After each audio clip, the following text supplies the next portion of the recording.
This is what Jennifer Boylan wrote today in the New York Times. Looking back, it's hard to remember the exact moment we left the old world behind and entered this new one.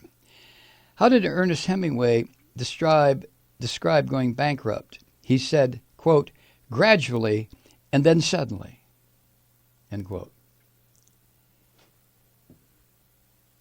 That's how we've left behind the old world and entered this new one. Was it last month when the trip to Italy I'd booked with my wife was canceled? Was it last month when the trip to Italy I'd booked with my wife was canceled? Quote, just to be on the safe side, end quote, my host told me at the time, friends of hers and her wife who live in Italy. Or was it 3 weeks ago when I first noticed that a hand sanitizer at my local pharmacy was sold out? Was it a week ago Sunday when I got the message from Barnard's College, that's where she teaches, president, the classes for the coming week would be held via video conference?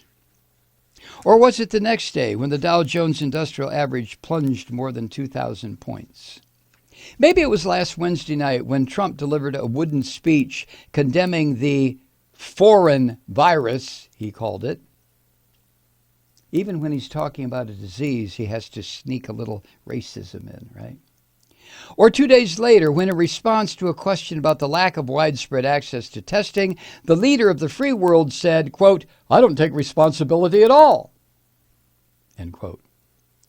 Each of these events captured a moment when it became clear the crisis, both pandemical and political, was getting worse day by day. But the moment that will always remain in my mind is Monday, March 9, as I rode the subway north. The doors opened and closed at Chambers Street. Then a deranged man started yelling about the coronavirus, and the gay men he claimed were spreading it. He shouted profanities, and no, the phrase he used was not gay men. At the next stop, almost everyone in the car fled. Then it was just the two of us, the crazy man and me. He looked me up. He looked me down. I don't know what he saw when he looked at me. A frightened older woman? Something else? I remember riding the subway in the early 80s and the panic over AIDS, my terror as friends got sick. I remember how President Ronald Reagan had been unable to bring himself to even say AIDS until 4 years after the disease had been identified. I remembered the news conference when a reporter first asked about the condition, and the president's press secretary, Larry Speaks, responded with a gay joke. Journalists laughed because it was so funny. Gay people dying. What a hoot!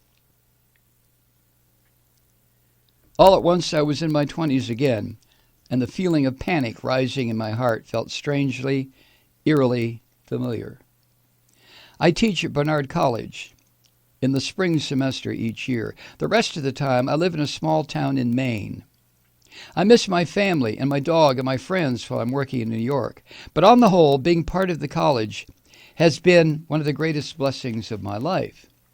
Gradually, and then suddenly, it became clear to me that as I packed my bags for spring break last week, I might not be coming back to New York when the break was over.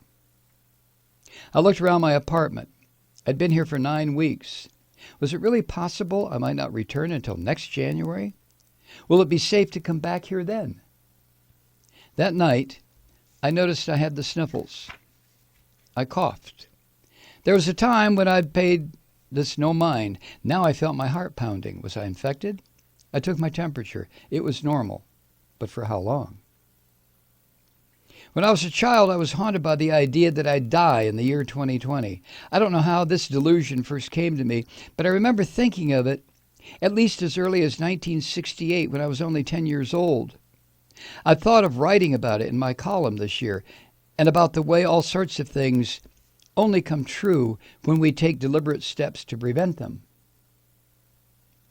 But I've demurred, thinking such dark thoughts are best left unspoken.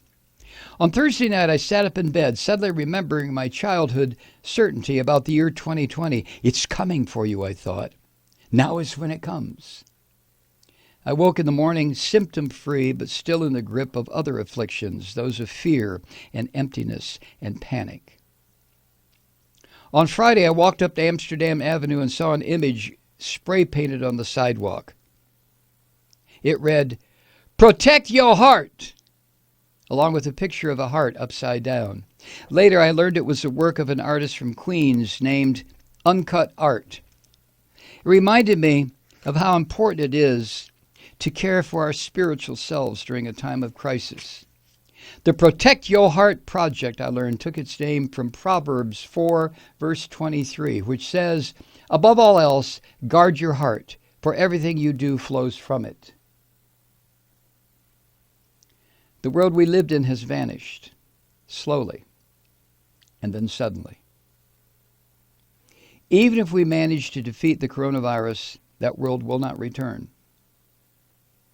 Maybe in this new one, we will better understand that in a moment of national crisis, you need someone who can bring people together, someone who trusts facts and science and truth, someone who can express empathy for others' suffering, someone who can lead.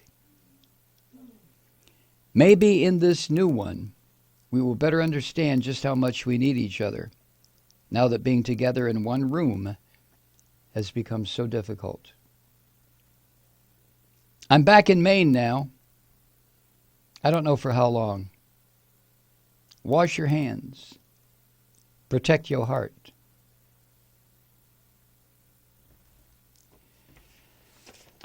A piece by Jennifer Finney Boylan in today's online version of the New York Times.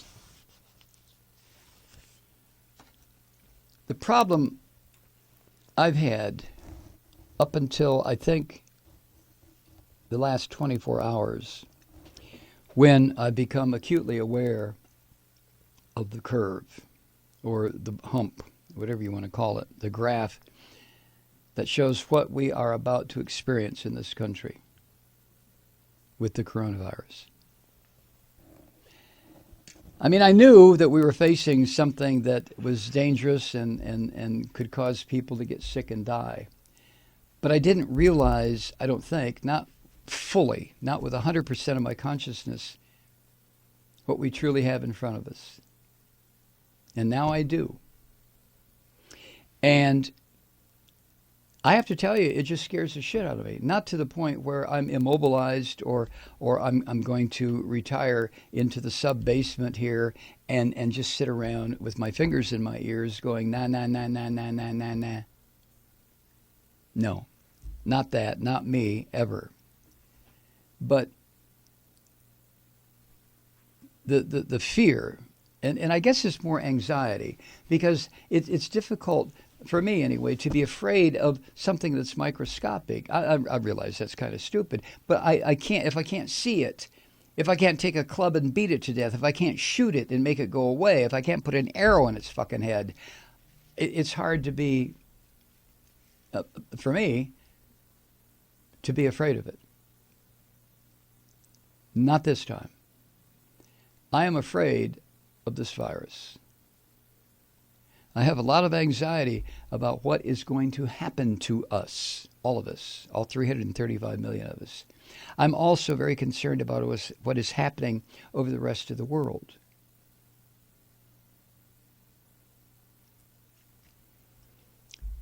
When the so-called Spanish flu ravaged the world 100 years ago, my mother was 3 years old, 4 years old, 3 and 4. So she had no memory. She had no experience to tell me about. She told me about the Depression, but she had no experience to tell me about the pandemic from 100 years ago. But she told me what her parents told her, who did live through it. And what she told me that her parents told her was terrifying. 675,000 Americans died.